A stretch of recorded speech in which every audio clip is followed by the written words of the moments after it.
Surgeons wonder, is it safe? Good evening. There are more than 5 million of us getting poisoned every year in our restaurants and fast food outlets. The operators know, and many don't care.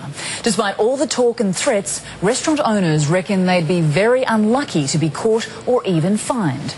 Some states like Victoria keep it all a secret. As Andrew Burke reports, restaurants that have been described by food inspectors as Hell's Kitchens and worse are still allowed to trade. Andrew Burke from Today Tonight at Channel 7. Are you the owner here or the chef? We'd like to talk to you about your food preparation practices. About the 8 breaches you've received.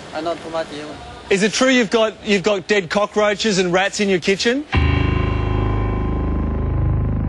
You know, we're dealing with people's lives here. Can we talk to you about your the breaches you've had from the New South Wales Food Authority?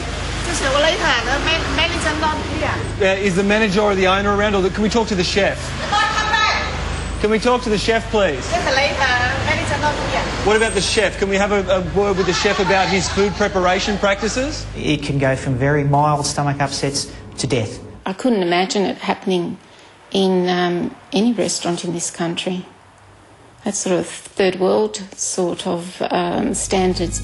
But it's not in the third world. It's right here in Australia, in a suburb near you. Rotten meat, food being prepared in rat and cockroach infested kitchens. That's exactly what happens here.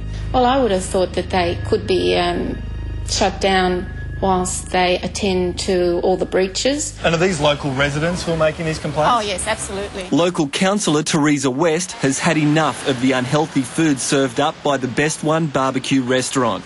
This place is guilty of 8 breaches of food safety. We've had reports of rats, cockroaches in the kitchen, meat being left uncovered, meat curing out the back, food not being prepared with gloves on. But she believes it's just one of many offenders in her area alone. Well, as a councillor, I've received complaints concerning quite a lot of restaurants and butchers, so it's certainly not an isolated incident. 120 people die in this country every year from food poisoning. There are more than 5 million reported cases. Of that number, 18,000 end up in the hospital. And the cost? $1.2 billion. Despite these alarming figures, only a handful of restaurants are ever actually shut down. In New South Wales, our biggest state, only 16 filthy food sellers were closed last year. While in other states, there's little coordination between government agencies and councils. For example, if you lived in Victoria and you wanted to know if a food seller had been shut down, you'd have to go through 130 individual councils and 3 different government agencies. The situation in Queensland is just as bad. And this restaurant, one of the worst inspectors have seen, simply gets another chance. They may have cleaned up their act for now, but will it last? Imposing fines and naming and shaming, I don't think will be the solution. The issue is education and more health inspectors out there on a regular basis. Puts the dodgy sellers on notice.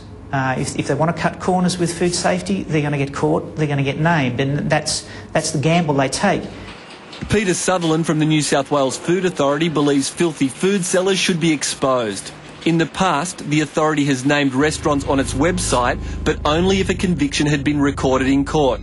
Now they're going a step further, naming and shaming restaurants who've been issued with penalty notices before it even gets to court. This is the first in Australia. We're leading the way within Australia with other states. Peter, should the worst offenders be shut down? It depends upon the severity of the breaches. Obviously, if it's a severe breach, then we have the power, and councils have the power, to close restaurants. If the restaurant remains open while it's fixing up a few breaches, then they're deemed to be able to do that. They might not be able to use certain parts of equipment, they might not be able to use certain parts of their kitchen, but still trade in other areas. So it's a case-by-case situation.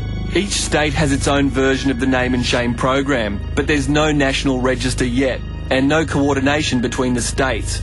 So if you're dining interstate, it's still pot luck. We know that people die from food poisoning, so this should be taken seriously, and drastic measures are sometimes warranted. We can immediately stop a business from operating if we deem that the offences are serious.